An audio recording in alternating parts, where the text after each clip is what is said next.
lunglei le tlabung inkara leimin wangin konga ping tundin huna hianin lunglei tu tlabung inkara hianin leimin na satak mai a oma amol angin atola hei wang hianin lirthei engchi ma tlang thei lovin tundin huna aping me kani voin hi ni som pakhat July sang hi somni paruk inrin ni ani a jing lam dar ruk vela tangkhanin he leimin hian lirthei ati tangkhang to a lunglei atanga tlabung pantur lirthei zong zong an ding thuap maya hei kan muang hianin leimin na stak mai om meka lunglei atanga tlabung pantur hi lirthei somni chuangin an ngak meka tlabung lampang atanga lunglei lampang kong kaltur hian lirthei somnga borvelin tuna hianin kan muang hianin an ngak le thuap ka ani a leimin na mun hi phai ruang kai le chungkhum inkara ani a lei hi amol anga atola wangin lei hi amol anga atola wangin leivung an se em ema hitachi pakhat chia a oma wangin tundin hmuna hianin kong hi alatlang theilok don lova hei hitachi hianin jing dar som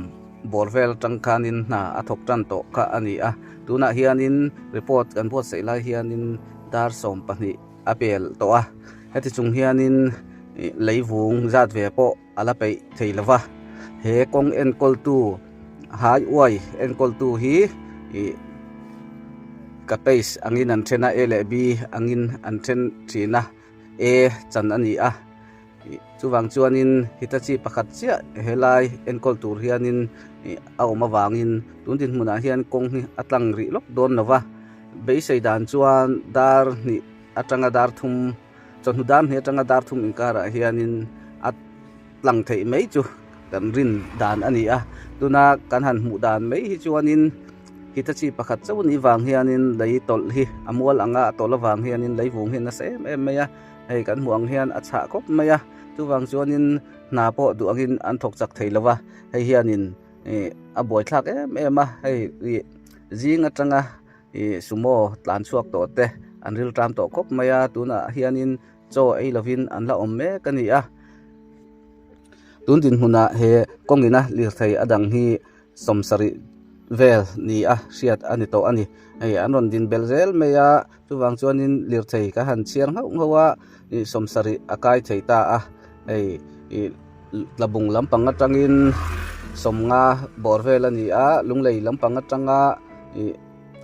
tang hi somni chuang te kha ani a chuwang chuanin tundin huna hianin lirthei heti zat hianin he kong hi an ngak me kadia hitachi pakhat chia a om hi apoi khop maya ei kan hmu le kan riat angin helai kong hi atlang theilok don lawa tundin hmuna hianin dakar ni don na an thok to a ati chungpo hianin alatlang theilawa report kan bot se lai hianin hei chonu dar khat ari vel me kani a chuwang chuanin